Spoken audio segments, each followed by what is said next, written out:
partido creo que muy exigente para los dos equipos. Creo que hemos intentado pues atacar mucho, llegar mucho. Es verdad que no hemos estado finos en el último tercio, en la primera parte, pero hemos seguido insistiendo, hemos seguido haciendo lo que teníamos pensado hacer. Creo que fruto de ello pues ha llegado el primer gol. Y luego pues es verdad que el balón parado nos ha penalizado un poquito en la posibilidad incluso de que nos remontasen, ¿no? Creo que el equipo ha estado muy bien, ha tenido la intención y la voluntad de hacer todo lo que venimos pidiendo estas 2 semanas, y en ese sentido creo que podíamos haber conseguido la victoria. De hecho, considero que lo justo hubiese sido una victoria del Torrellano.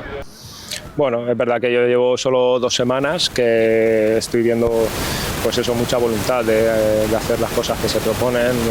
Los entrenamientos son buenos, la actitud es buena. Creo que hay un nivel en la plantilla como para poder disputarle la victoria a cualquier equipo de la categoría. Es una categoría que está muy igualada, y este año es verdad que el año pasado el ilicitano se escapó muy pronto, pero creo que este año va a estar todo muy igualado, tanto por arriba como por abajo. Creo que cualquiera puede ganar a cualquiera. De hecho, pues estamos viendo que el Villarreal ahora está en la primera posición, que bueno, que equipos como la Nucía, que empezaron regular, ahora ya va subiendo en la clasificación, y creo que va a estar igualada hasta el final.